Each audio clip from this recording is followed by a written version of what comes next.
back to another episode of Policy and Profits. I'm EJ Antoni. I like to play an economist on TV, but I am joined by the one, the only, my favorite trader in the entire world, Anthony Esposito. Anthony, how you doing today? EJ, doing well. Thank you, sir. How are you? I am hanging in, my man. It has been yet another crazy week, and we have seen we've seen ups, we've seen downs, the good, the bad, and the ugly. Speaking of the ugly, or maybe I should say, speaking of the stupid, I would love if we could just start with how stupid is this time around. Let's do it. And see a particular elected representative, just to see how stupid this guy is. What are the 5 Grosse Points cities? Well, look, I'm not here to answer a quiz. I'm here to say that I'm going to fight for the people of Detroit. I'm going to fight for my constituents. And Grosse Pointe. And all of the Grosse Taylor. Points and all of Taylor and every every part of the 13th district. Okay, I'm just do this real quick.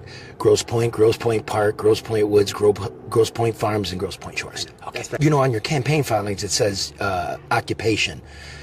Yours says United States government. Aren't you employed by the people of the United States? Yeah, I am. Okay, you fix that one. Okay, and finally, you're getting nailed with this one. The beagles. You abandoned the beagles, left them to die in their cages at your pharmaceutical I love testing. animals. See, look, So obviously, How do you get elected in a congressional district and you don't even know the names of the cities and towns in the place you allegedly represent? How stupid can you be that even if you're not from there? I get it. Politicians will move to certain places in order to win races. I get it. How can you be so stupid that you don't even know the names of the places in the district where you ran for election? I honestly, I don't know. I mean, just the only words that come to my mind are low IQ, low functioning person. The toupee's got to go. I don't know what it looks like without the toupee, but that thing's got to go. In fact, if somebody was to just scare him, it would probably jump off his head right away. So we could just get that out of the way. And I honestly, it shows there is the system is somewhat broken, or I'll say it needs adjustment, because for somebody like that to be in office and not even know the people he's representing is just, it's disgusting. It's sad. It really is. But how stupid is, I think, and this is saying something, but I think we hit a new low with this guy. So great start off. I love it. Moving to the market, I'd written 2 days ago, and I'd been adamant on the move down coming December and January. We've run through those charts, not even going to pull them up. As we hit the lows earlier in April, coming out of April 2nd and the tariff announcements and the chaos, I was secure in the fact that we would see a bear market rally. I continue to say I respect the bear market rally because they occur. It's the normal course of business, and I believe we are in a bear. And I was convinced that we would see from that 4,800 level, 4,200 and 3,700. Those were the levels I was targeting. Now, I've been trading for 30 years, and I have a lot of experience doing this. And I will say that I have 2 things going on. The first one is my 30 years of experience and my thoughtfulness in the way I look at the market and I trade. The second one is the model, which is objective.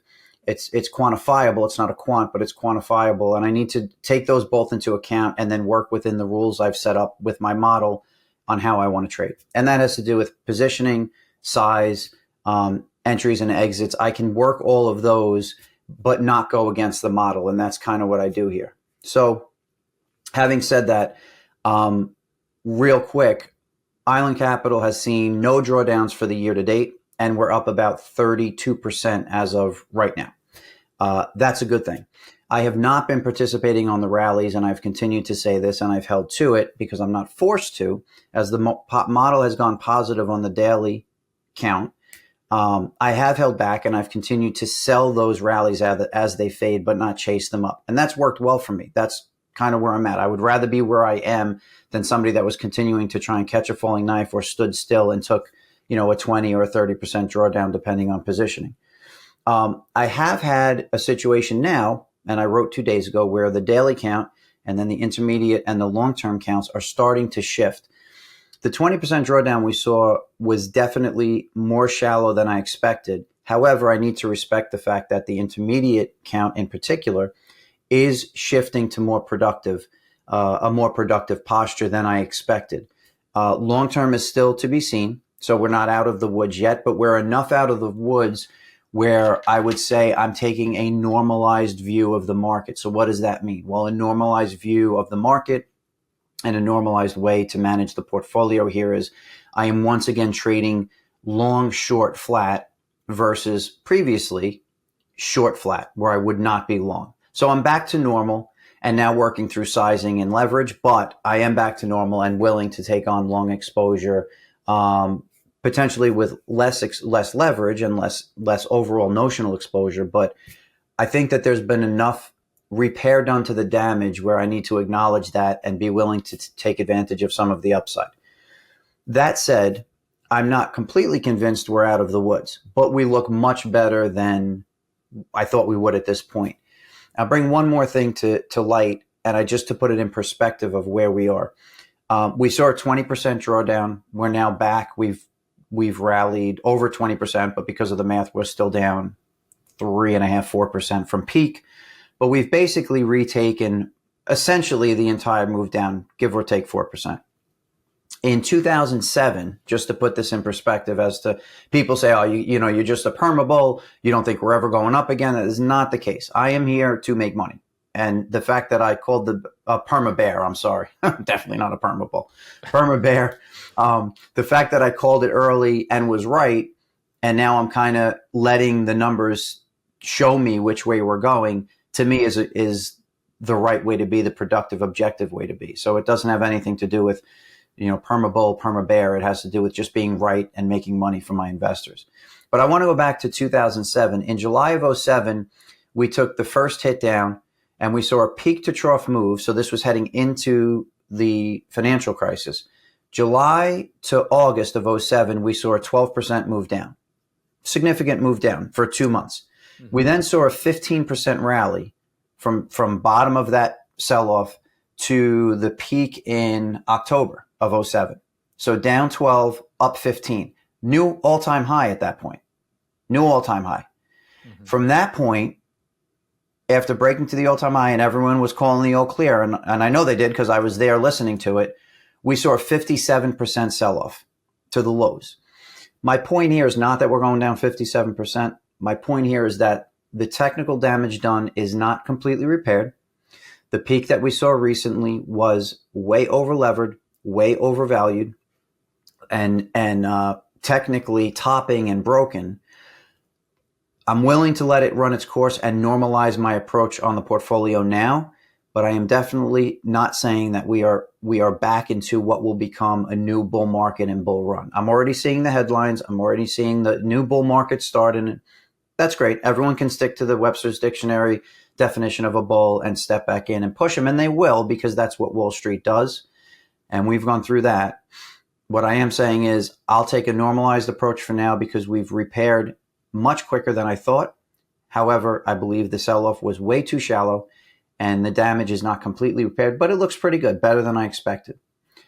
To that point, I want to go on to the policy side of what we're looking at here, because I think Trump, and I'm going to dish this to you and I am going to soak up as much as I can from your analysis here. President Trump has done a tremendous job of not listening to the noise, not getting shaken, and keeping his path, plowing ahead like a Sherman tank in what him and the administration and Secretary Bessent and the others believe is the right path for the United States. And that may be why we had such a sharp and shallow sell-off. But we're starting to look at a lot of economic numbers pouring in. We're starting to see some data. You have been all over the place, by the way, as you always are, but across the spectrum of media. And you've had some great posts on X. I want to ask you, having listened to what I just said about the market, that bottoming out, that shallow, and now this move up, which has been pretty impressive, what do you see as the most impressive or the most important economic releases that have come out and what they're showing, and where can we look forward? What are the clues? Forget the media and the hype and all the back and forth, what are you looking at to say, this is what I need, this is what I see that surprised me, this is what I need to see that will move the ball forward and continue this path of recovery?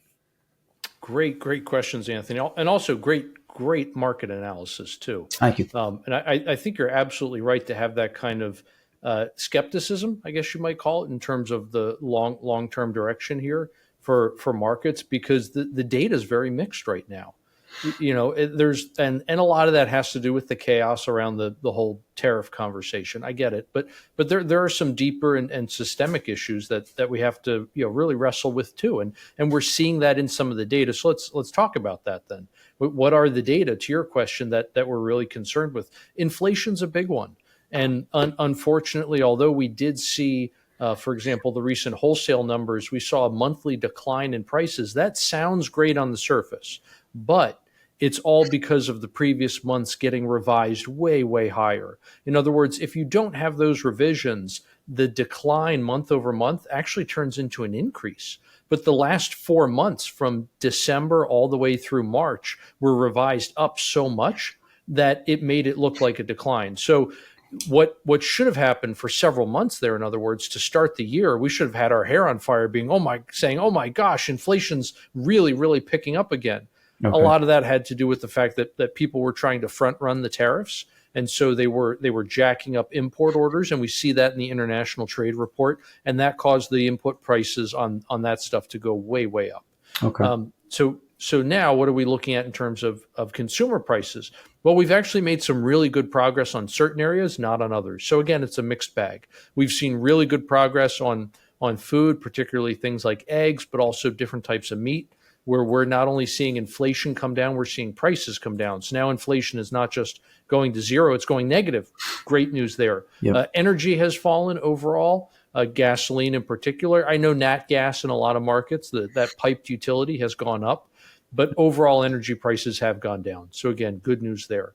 The administration, as they push for more energy sector reform, particularly permitting reform, that's having a very positive impact in terms of reducing the costs of production. And if you get those costs down, that's how you get production up, and that's going to push market prices down. Again, really good news there.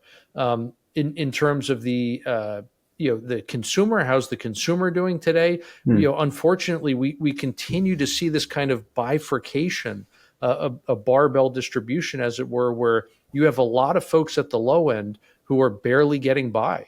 Now, let me say this. The reason they're barely getting by is because for 4 years, the prices for the things that they had to buy rose much faster than their weekly paycheck did. Yeah. Now, 3 months into the Trump administration, that is up about 1%. In other words, what they can buy with their weekly paycheck. Great news. That undoes about a quarter of the damage from the Biden administration. So again, good news on that front, but these folks are still way behind. And we see that when we look at something like retail sales. For over 4 years now, if you take the retail sales data and you adjust it for inflation, it's flat. Yeah. It hasn't gone up. I mean, we talk about how retail sales have gone up like gangbusters. No, they haven't. The dollar value has. The actual amount of stuff, the products and services that are being sold by retailers hasn't budged in about 4 years. It's basically just moved sideways, right? It's gone up 1 month, down the next month, but we're right where we are just over 4 years ago. Okay. Meanwhile, if you look at the nominal figure, it's just been steadily marching higher. So again, mixed bag when it comes to the consumer. We've gotten some good news on inflation, some not so good news. A lot of that has to do with tariffs, though. I expect that to be resolved in the coming months. The one other big thing I want to talk about, though, is the tax bill. It's another mixed bag. Now, I love the tax provisions where we're going to extend the Trump tax cuts. I wish we could do more in terms of things like expensing. That's probably the most pro-growth provision in the legislation, and they made it temporary. The reason they had to make it temporary is because they can't find enough spending cuts. Can't find is a generous way to put it. In reality, they just don't have the political will to actually get these spending cuts in place. Yeah. So that meant that they essentially couldn't make these very pro-growth provisions permanent, which is frustrating.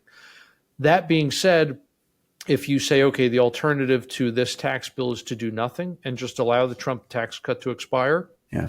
that'd be terrible, right? That's a non-starter. So this is better than nothing. It's still not great, but better than nothing. So now, going forward, to get back to your question, what are the kinds of things we're looking for? In terms of these macroeconomic reports, things like GDP, I'm really not concerned with the headline number because it just includes too much garbage. We saw with the first report, you had this huge influx in imports.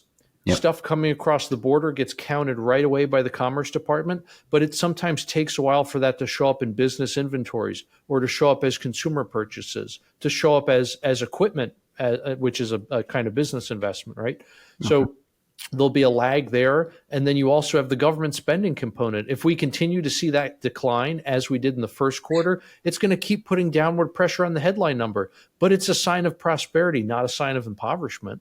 Yep. So I'm less concerned with the big headline numbers. I'm more concerned with things like, how are people's incomes keeping up with the cost of living? What's happening to folks' take-home pay relative to things like the cost of housing? So not just are people earning more money, but are their taxes getting cut so they keep more of that money? And again, what is that doing relative to home prices? We just got a home builder sentiment for the month of May. It's horrendous. It's the lowest in I think almost 2 years, at least a year and a half. Again, these are bad numbers, and they're pointing to the persistent high inflation that we have faced for several years now, essentially kind of trickling down into different parts of the economy. So we still have a lot of headwinds, I guess, if I can kind of recap this way. We still have a lot of headwinds. We're moving in the right direction finally, but we still have a lot of lost ground that we need to recover. Yeah. And that's a great summary, to be very honest with you, as it always is, but it really puts into perspective what we're looking at and what the numbers really mean and what the numbers need to become in order for us to grow out of this. I guess the headwinds we face, part of the problem I see is a lot of the headwinds that we face were hidden from us over the past 4 years. So then when President Trump comes in and this isn't a political conversation, this is fact.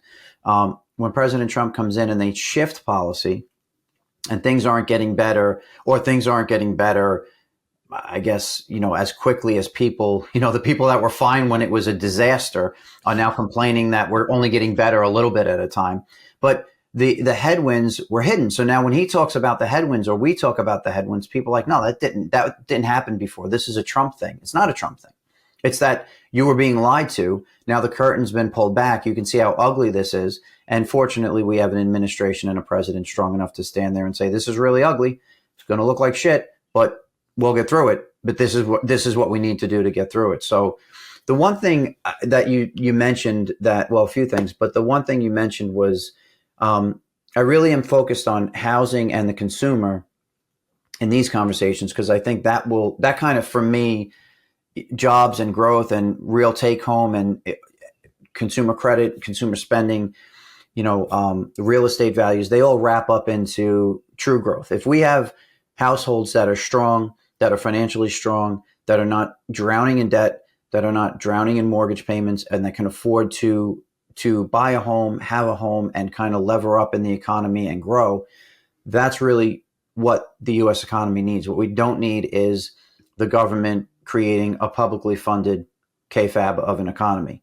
So to circle back to housing real quick, it seems like we're in a very unique housing market in a bad way, and that is because we have higher rates than we've had for the past quarter century. We have very, very low sentiment, and we have very high supply. Normally, those things don't all work kind of in the same. They counteract, right? If right. Prices are going up, rates are down, and that's why you're getting a better rate on your mortgage, but you might be paying more. If prices are higher, sentiment's higher. People are willing to pay up and step into the home. But everything's kind of skewed the wrong way right now, and they're working against each other, kind of like the Fed and the Treasury have worked against each other for 4 years. Sorry, Ms. Yellen, I can't help but take a shot once in a while. I do miss you. What is going on with the housing market, and how much of a risk do you see how much of a risk is the housing market currently to the consumer? How weak, truly weak, is the American consumer? Well, in terms of the housing market, we continue to see this persistent spread between market rates and average rates, but then also what the average household is taking home in terms of income versus what they need to be able to afford the median home. So, median household income and median home prices are, we're seeing a gap right now that we've just never seen before, at least not as long as we've been keeping records. Yeah. So people just can't afford a home. And if you look at to qualify for a mortgage, for example, let's just say the typical 30-year fixed, 20% down, right? The classic mortgage. For that median price home, you need to be in like the top 10% of income earners in terms of households in this country. I mean, home ownership is just totally out of reach for most folks, which is why, the stat that you mentioned, Anthony, about how we have this huge supply of homes right now, and we don't have any takers. That's why people just can't afford to get into these homes. And so, increasingly what we've been seeing is homes are stuck on the market. Sellers are providing incentives, and it's still not enough to move these homes. And unless you really have to get out of a house, most people are just choosing not to, right? They're choosing to stay because why on earth would I get rid of my sub 3% mortgage rate and pick up a new mortgage interest rate that's at like 8 or 9%, 10% in some markets still? It's just not doable. Yeah. So the only way that is doable is if you sell your home for a massive premium, right? And home builders are facing a similar dilemma where their input costs have gotten so high and just went up yet again last month. Some of that has to do with the tariff fight again, because they're having difficulty sourcing certain materials now. But whatever the case may be, their input costs have gotten so high that they can't afford to reduce their prices of the homes they're selling. And so the result of that then is they aren't making as many homes because they're not going to sell them. They're not going to make stuff they can't sell, right? Yeah. So what can they sell? Luxury homes. They're only making homes at this point that they have the fattest profit margins on, because those profit margins are getting steadily eaten away by all of these higher input costs. And so things like the starter home just don't exist anymore. Interesting. It's a familiar story. I mean, for the home builders in particular, this was the same story coming out of the recovery out of the housing crisis. They were building luxury homes and they weren't building any other homes, and they had a ton of houses that were just left idle as far as inventory. But interesting. And like anecdotally, around the DC area where I live, I don't live in DC, but I'm just outside of it, and in the area where I am, I mean, everywhere you look, they're building, but they're only building apartments, condos, townhomes. Yeah. There is no single family home anymore. Yeah. Right. I mean, actually, and not too terribly far from me, I know they've knocked down this old shopping mall that was basically just vacant ever since COVID. Yeah. Malls weren't doing well to begin with at that point, but then it just really went downhill and it never recovered. And it was literally sitting empty. So they knocked it down. I think there was a big parking garage there too. They knocked all that down. And what are they building? They're going to be building this absolutely massive apartment complex. And the crazy thing is, Anthony, they're not even building primarily, studio or one bedrooms. They're building like 3 and 4 bedroom apartments. Okay. Because the market is in my opinion, the market seems to be recognizing the fact that the only way people can get a 3 or 4 bedroom dwelling these days is if they rent. They just can't. Amazing, they can't scrape together a down payment. Yeah. They can't afford to own a home anymore. Yeah. And so, look, if you want a family, that's the only way to do it, basically. Yeah, I think, to tie it in, and again, thank you, but the previous administration's policies, in my view, had the overall short, intermediate, long-term effect of lowering our standard of living in this country. Hard stop. Yeah. And I think that the current administration's policies are going to grind us out of that and put us in a position where there's real growth and the higher standard of living that we should want and we are accustomed to, and we, to be honest, deserve as the greatest nation in the world. That's back on the table. And I think that that's really important. For me, that's personally a great breakdown of how I see policies of the Biden administration and the policies of the Trump administration. Again, that gap of time between policy change, implementation, and policy effect. I guess the big question is, how long will that take, and what kind of pain will we have to endure, and what kind of pain will we avoid? But that's kind of, we're walking across the aisle now, and we'll continue to do so. But the policies there's definitely the challenges in place for the administration. I think they're doing the right things, but there's definitely there's a lot of challenges here. As you said, a lot of headwinds for sure. Yeah, and you really hit the nail on the head there, Anthony, with the word grind. That's what it's going to be to get out of this. Yeah. It's going to be a grind. Getting into this mess, I liken it to if you or if any of your loved ones have ever had to go through, heaven forbid, something like a detox. I mean, like a severe detox where somebody was like really addicted to drugs, right? Yeah. And they're in a facility kind of thing. Like, we're talking very, very painful types of detox. I'm not talking you had too much to drink the night before, you wake up the next day and you feel like garbage until noon. We're talking something much more serious, right? What we've been through economically has basically been the equivalent of using some of those really heavy duty, dangerous, damaging drugs where people do it I guess because you feel good at the time, right? No one would do these drugs if you had to go through the detox first. You feel good, or whatever, however you want to call it. You get high initially, and then the detox is really painful. But that's the path to long run health. We're in the detox right now. Well put, my friend. Well put. Appreciate the time and the analysis. Great episode. Great conversation as always. We'll see how this detox works. We'll see what the market does as far as the detox. Are we going to discount out real quickly and just keep moving higher as we detox? Or are we going to be kind of struggling along and start to get start to feel a little froggy as we move through? We shall see. Thank you, EJ. Always a pleasure. Always phenomenal. Thank you, Anthony. Pleasure's all mine. All right, man. I'll talk to you next time.